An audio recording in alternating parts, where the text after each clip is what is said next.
My husband asked our 7-year-old son to stand up at my birthday dinner and say, "Tell mommy where you sleep when she's working late." The room got so quiet. I could hear the candle wax dripping onto my cake. My son Noah looked at me first, not at his father, at me, like he was asking permission to tell a secret I didn't know existed. I was still holding the knife to cut the cake. My co-workers were at the table because my husband, Eric, had insisted on inviting them. My sister was recording on her phone. My mother-in-law had her hands folded like she was watching church. And Eric stood behind Noah's chair with one hand on his shoulder. "Go ahead," he said softly. "Tell her." My stomach turned. I work as a night supervisor at a hotel. Not every night, but enough that people think I'm never home. Eric has always hated that job. He says it makes me too available to strangers, which is a disgusting way to describe paying bills. But this wasn't about my job. I could tell by Noah's face. I crouched beside him and said, "Baby, you don't have to say anything." Eric laughed once. Of course. Now she wants him quiet. My sister stopped recording. That scared me more than anything, because my sister records everything. Birthdays, arguments, food, clouds. If she put the phone down, it meant she already knew this was going somewhere ugly. My mother-in-law said a child shouldn't have to carry adult secrets. Noah's eyes filled with tears. I stood up and looked at Eric. "What did you do?" He smiled like he had just proven something. "I didn't do anything. I just asked our son a question." Then Noah whispered, "Sometimes I sleep at grandma's." I blinked. Eric's mother reached for his hand, and he pulled away from her. Not fast, not dramatic. Just enough that I noticed. "Which grandma?" I asked. Noah looked confused. "Grandma Denise. My mom. The woman Eric claimed made him uncomfortable because she overstepped. The woman he told me not to leave Noah with, because she fed him too much sugar and let him stay up watching old movies. My mother, who was not at the dinner, because Eric said he wanted one night without her energy." I looked at him. "Why has Noah been sleeping at my mother's house?" Eric's face changed for half a second. Then he said, "Because you're gone." That hit exactly where he wanted it to. Table shifted. My co-workers looked down. My sister crossed her arms. My mother-in-law whispered, "Eric." But he kept going. "You come home tired. You miss dinner. You miss homework. You miss bedtime." Somebody had to make sure he wasn't being raised by screens. And take out. I felt embarrassed before I felt angry. That's the dangerous part. When someone says something cruel with a little truth in it, your brain pauses to punish you before you can defend yourself. I do work late. I have missed bedtime. I have warmed up food instead of cooking. But I have also paid the mortgage. When Eric's business needed another month. I have also packed lunches at 6 a.m. after sleeping 3 hours. I have also sat outside Noah's school in my uniform, because I didn't have time to change. I turned to Noah. "How many times did you sleep there?" He whispered, "A lot." My chest went cold. "What does a lot mean?" Eric cut in. "Don't interrogate him." I looked at him. "You just put him on display in front of 12 adults," my sister said. Finally, everyone turned to her. Eric narrowed his eyes. "Stay out of my marriage." My sister Mara leaned forward. "I tried. Then you invited me to watch you humiliate her." That was the first crack. Eric had invited everyone. Not for my birthday, for witnesses. I asked Mara, "What do you know?" She looked at Noah, then at me. "Mom called me last week. She said Noah keeps showing up with a backpack. And Eric tells her you approved it." I stared at Eric. "I never approved that." Noah started crying. And that's when my anger collapsed into something worse. Because my son thought he had betrayed someone by telling the truth. I picked him up, even though he's getting too big for it, and carried him into the hallway. My sister followed us. Behind me, Eric said, "See? She runs from accountability." I almost turned around. I touched my arm and whispered, "Don't. He wants the scene." That sentence changed everything. Because Eric always wanted the scene. He wanted me loud so he could be calm. He wanted me defensive so he could look reasonable. He wanted people to see me reacting, not him pushing. In the hallway, Noah clung to my neck and whispered, "Daddy said you'd be mad if I told." Close my eyes. "Mad at you?" He shook his head. "Mad at Grandma?" That didn't make sense. Why would I be mad at Grandma? Noah pulled back and wiped his face. Because she said, "Daddy doesn't stay when I sleep there." My body went still. Mara's face changed. I said, "What do you mean he doesn't stay?" Noah looked toward the dining room, like he was afraid Eric could hear through walls. "He drops me off, then he goes to his office." Eric's office was a rented room above a barbershop. At least that's what he called it. He said he went there at night to work on clients, even though his online store barely made sales. Slowly pulled out her phone. "I didn't want to show you this tonight," she said. My stomach twisted. "Show me." She opened a photo. Eric's car was parked outside a lounge downtown. Not an office, a lounge. The photo is from 11:43 p.m. on a Tuesday. One of my late shifts. Then another photo. Then another. Different nights. Same car. I felt stupid in a way that made me physically dizzy. Mara said Mom hired someone from church to check after Noah told her. Eric kept leaving. She thought maybe he was gambling or drinking. She didn't want to accuse him without proof. I whispered, "Why didn't she tell me?" Mara looked guilty because, as Eric told everyone, you were already overwhelmed. He said if Mom brought you drama, you might cut her off from Noah. There it was. The trap. He had used my job to make me look absent, used my mother to secretly babysit, used my son as proof I was failing, and used everyone's fear of upsetting me to keep me uninformed. I walked back into the dining room with Noah on my hip. Eric was sitting down now, eating cake. My cake. That image made something inside me go quiet. I put Noah beside my sister and said, "Tell them where your office is." Eric frowned. "What? Your office?" I said, "The one you go to after dropping our son at my mom's house." His fork stopped. My mother-in-law looked at him. Mara held up the phone. Eric's face didn't look guilty. First I looked annoyed, like the wrong person had found the right thing. Then his mother whispered, "Eric, no." And that was when I realized she knew something too. I looked at her. "What did he tell you?" She covered her mouth. Eric said, "Mom, don't." She started crying. "He said you two were separating." She whispered. "He said he was trying to prove you weren't stable enough to keep Noah." Most nights, the room disappeared for 1 second. I couldn't hear anything. Not the dishes. Not Noah crying. Not my sister cursing under her breath. Eric didn't just want to embarrass me. He was building a custody story. Every late shift, every missed dinner, every night, he dumped Noah at my mom's house. He was making a paper trail where I looked gone, and he looked responsible. Except he wasn't home either. He had just found a way to make my absence visible and his invisible. I asked him, "Who are you with?" He said, "That's not the issue." And honestly, that answer told me enough. I took the cake knife off the table. Not because I was going to do anything with it, but because my hand was shaking, and I needed to set it down somewhere safe. Then I looked at my co-workers, my family, his mother, everyone he had invited to witness my failure. "I'm glad you're all here," I said, "because now you can witness this, too." Eric stood up. "Don't do this." I laughed. Once he had said almost the same thing, when he handed my son a secret, and told him to perform it at my birthday dinner. I left with Noah, my sister, and half a birthday cake my son refused to leave behind. Now Eric is texting me that I'm turning one bad moment into a divorce. His mother says she'll testify if I need her, then begs me not to ruin his life. In the next sentence, my mom is crying because she thinks she helped him by staying quiet, and Noah keeps asking if Daddy is mad at him. That's the part one can't forgive. Eric tried to make me look like a bad mother in front of everyone, but he forgot one thing. The child he used as evidence was still young enough to tell the truth. We drove to Mara's house in complete silence, save for the rhythmic swish of the tires on the wet pavement and the quiet, sticky sound of Noah eating his ruined cake out of a Tupperware container in the back seat. He ate it with his fingers, smudging frosting on his cheeks. Normally, I would have handed him a napkin. Tonight, I just watched him in the rearview mirror. Let him have the sugar. Let him have whatever he wanted. My phone sat in the cup holder, buzzing like an angry insect. Eric. Then Eric.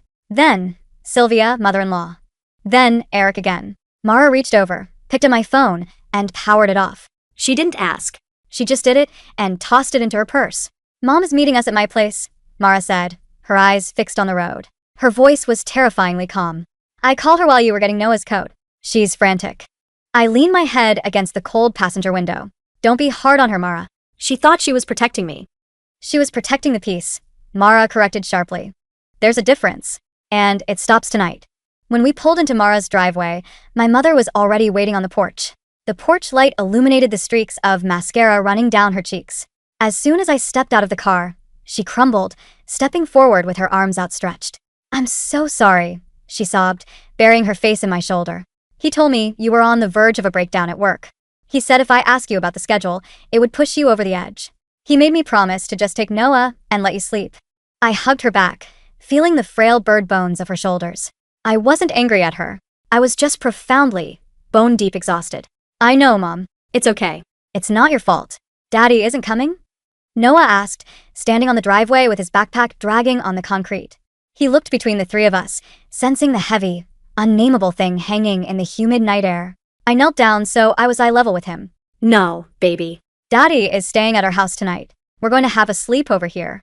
Auntie Mara has the good snacks." Noah seemed to accept this. Kids are incredibly resilient when you don't lie to them. He trudged inside with my mother, leaving Mara and me on the driveway. Mara unlocked her car trunk and pulled out her laptop bag. "He thinks he has a head start," she said quietly. "He thinks because he's been planning this for months, he's got you trapped. Does he?" I asked. My voice sounded hollow. Mara stopped and looked at me, a fierce, predatory smile touching the corners of her mouth. "You run the night shift at a 300-room hotel, honey. You manage drunk executives, stolen credit cards, broken plumbing, and weeping brides all before 3 a.m. Eric sells drop-shipped watches on the internet and couldn't even successfully hide his location from a church lady. He doesn't know what kind of war he just started." Chapter 2. The Paper Trail. The next morning, I woke up on Mara's guest bed. The smell of coffee was already drifting down the hall. I checked my phone. 42 text messages. 7 voicemails. I ignored all of them and called my boss, Davis. "Davis, it's me. I need a week of PTO. Family emergency." Davis didn't miss a beat. "Take it. You haven't taken a day off in 2 years. Everything okay?" "It will be," I said and hung up. When I walked into the kitchen, Mara was sitting at the island, her laptop open, papers scattered across the granite counter. Noah was in the living room watching cartoons with my mom, completely oblivious to the war room operating 20 feet away. "I paid the background checker Mom used another $500, Mara said, not looking up from her screen. "He works fast." I sat down, wrapping my hands around a hot mug of coffee. What did he find? The office above the barbershop? He signed a lease for it 8 months ago, but it's not a commercial lease. It's a studio apartment, and he's not paying for it out of his business account. Mara turned the laptop toward me. It was a screenshot of a bank statement. I stared at it, my brain sluggishly trying to connect the dots. "This is the joint savings," I whispered. "The account for Noah's college fund." "He's been withdrawing cash," Mara explained, pointing a perfectly manicured fingernail at the screen. "ATM withdrawals. 400 here, 300 there. Keeping it under the radar so the bank wouldn't flag it. He pays the landlord in cash. But the landlord is a dummy who issues digital receipts. Our guy found them." I felt the coffee turn to acid in my stomach. I worked those late shifts. I stood on my feet for 9 hours straight, dealing with complaints and drunks, missing my son's bedtime so we could build that savings account. And Eric had used it to rent a secret apartment. "Is there a woman?" I asked, my voice steady. I needed to know the exact shape of the knife he had stabbed me with. Mara hesitated. "Yes. The private investigator got photos last night. After he left the dinner. Eric didn't go home. He went to the apartment. A woman met him there. She looks young, maybe 25. I closed my eyes. The humiliation from the restaurant flared up again, hot and suffocating.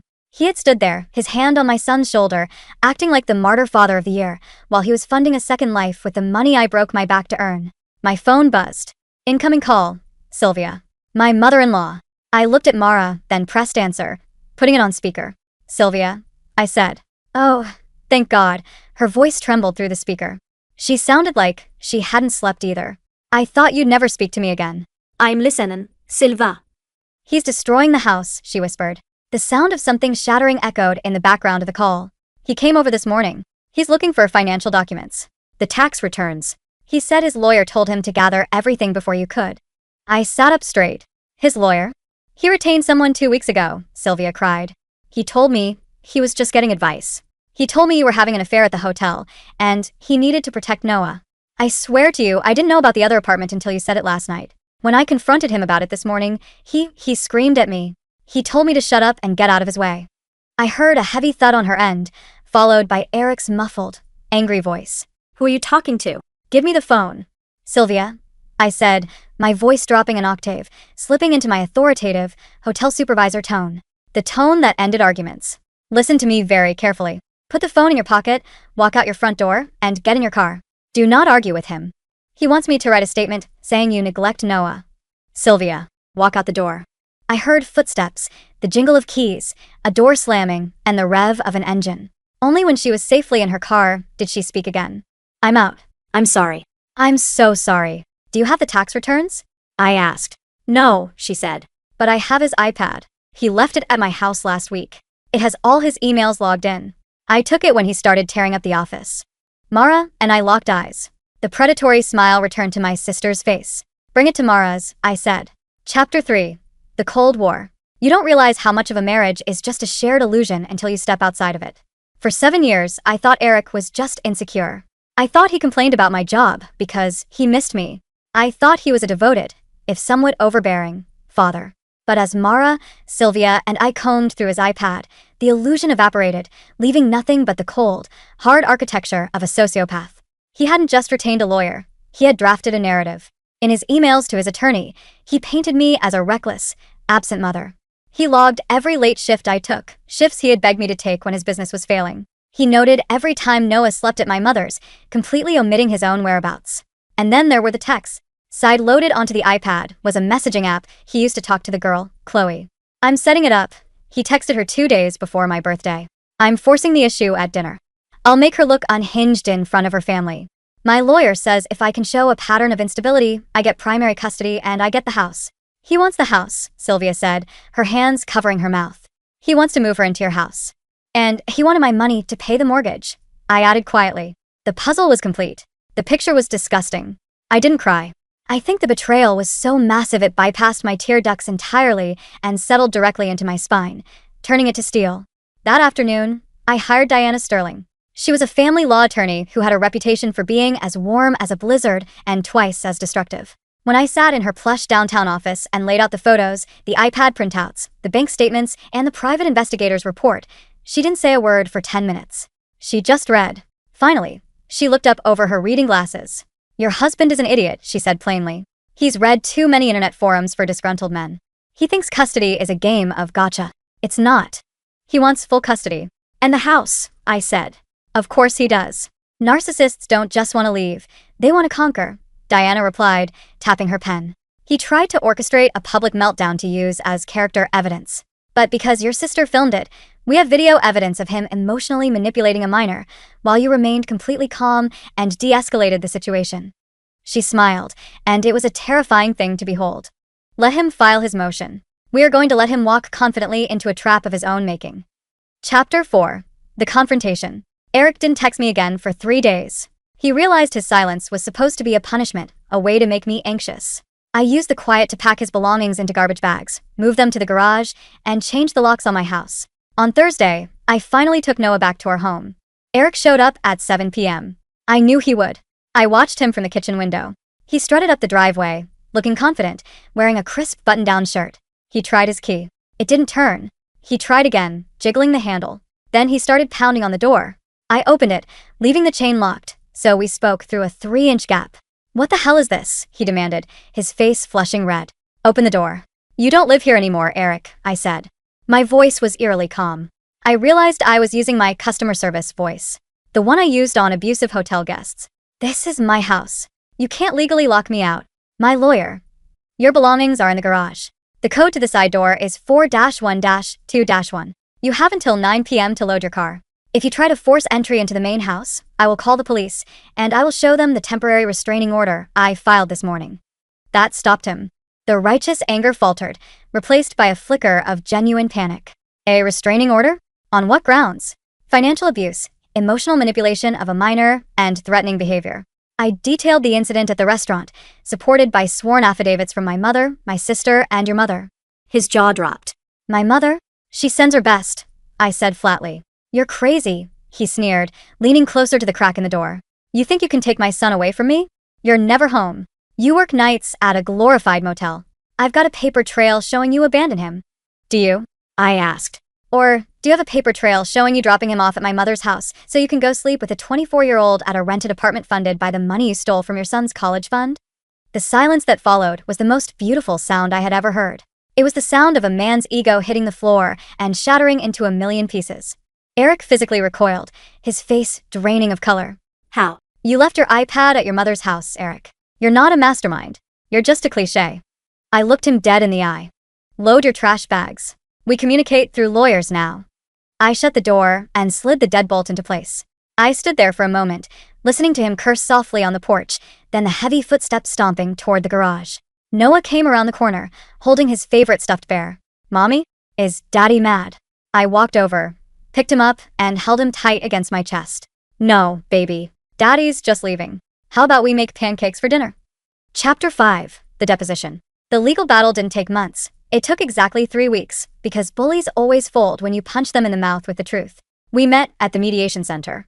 Eric sat across from me at the long mahogany table, looking disheveled. The smugness was completely gone, replaced by a sullen, twitchy energy. His lawyer, an older man who looked like he'd rather be anywhere else, sat beside him. Diana Sterling sat next to me, her files perfectly organized. Eric's lawyer started with the bluster.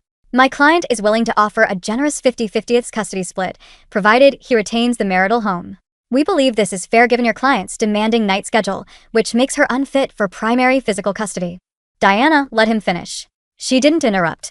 When he was done, she slid a thick, bound folder across the table. What's this? Eric's lawyer asked. That is a comprehensive audit of your client's finances, cross-reference with location data from a private investigator, and screenshots of text messages from his iCloud account, Diana said casually. Eric's lawyer opened the folder. As he turned the pages, the color began to drain from his face, much like it had from Eric's on my porch. He read the ATM withdrawals. He saw the photos of Eric kissing Chloe outside the lounge. He read the text messages where Eric explicitly detailed his plan to emotionally abuse his son to frame his wife. The lawyer slowly closed the folder. He turned to Eric. You told me the withdrawals were for legitimate business expenses. Eric stammered. They were. It was networking. You told me you were working late at your office, the lawyer continued, his voice dropping to an angry whisper. You didn't tell me you signed a residential lease with marital funds. You didn't tell me your mother was willing to testify against you. She's lying. They brainwashed her. Eric shouted, slamming his hand on the table. I looked at Eric. Truly looked at him. I saw the weakness I had spent 7 years covering up. I saw the pathetic, small man who needed to tear down the mother of his child just to feel tall. Eric, I said. My voice commanded the room. Everyone stopped. You are going to sign over the house. You are going to repay the $12,000 you stole from Noah's college fund. You are going to accept alternating weekends with Noah, and during those weekends, you will not introduce him to your girlfriend, nor will you speak a single negative word about me. He glared at me, his chest heaving. And if I don't, Diana smiled. If you don't, we go to court. This folder becomes public record. I will subpoena your girlfriend. I will subpoena your landlord. I will put your mother on the stand to testify about how you terrified her. I will make sure a judge sees exactly what kind of father uses his 7-year-old son as a pawn to fund an affair. You will pay my attorney's fees, and you will leave with nothing. Eric looked at his lawyer for help. His lawyer simply pushed the settlement papers across the table and handed Eric a pen. Sign it, Eric, his lawyer said quietly. Or, I'm dropping you as a client. Eric picked up the pen. His hand was shaking. He didn't look at me as he scrawled his name on the documents. He didn't look at me as he stood up, shoved his chair back, and walked out of the room. I sat at the table, listening to the heavy wooden door click shut behind him. Diana put a hand on my arm. You did good. I let out a breath I felt like I had been holding since my birthday dinner. I didn't feel triumphant. I didn't feel happy. But for the first time in years, I felt light. Epilogue. 1 year later. Make a wish. Noah squeezed his eyes shut, his little chest expanding as he took a deep breath. He leaned forward and blew out the 8 candles on his superhero birthday cake. The living room erupted into applause. My sister Mara cheered loudest, recording the whole thing on her phone. My mother clapped, wiping a happy tear from her eye. Even Sylvia was there, sitting comfortably on the sofa, clapping and smiling. It had taken time to rebuild the trust between Sylvia and me, but she had chosen her grandson, and for that, I had forgiven her. What did you wish for? Mara asked, zooming in on Noah's face. Noah grinned, his face smeared with chocolate frosting. I can't tell you, or it won't come true. I stood behind his chair, resting my hands on his shoulders. The memory of Eric standing in this exact position a year ago flashed through my mind, but it had lost its teeth. It was just a memory now, a ghost that had been exorcised from this house. I had been promoted to daytime manager at the hotel. I no longer worked nights. I cooked dinner almost every evening. I helped with homework. Noah still saw Eric every other weekend, but Eric had moved 30 miles away into a smaller apartment after the dropshipping business finally folded. Chloe had left him 6 months ago when the marital funds dried up. He was quieter now, defeated. I picked up the knife to cut the cake. My hand didn't shake. Noah looked up at me, his eyes bright and full of innocent joy. There were no secrets in his eyes anymore. No burdens that didn't belong to him. Just the pure, unadulterated love of a child who knew he was safe. First piece for Mom? I asked. Noah giggled. First piece for Mom. I sliced into the cake. The wax from the candles long dried and cleared away. The room was loud, filled with laughter, the clinking of plates, and the warmth of a family that had survived the fire. I handed Noah his slice, kissed the top of his head, and smiled. It was a really good cake.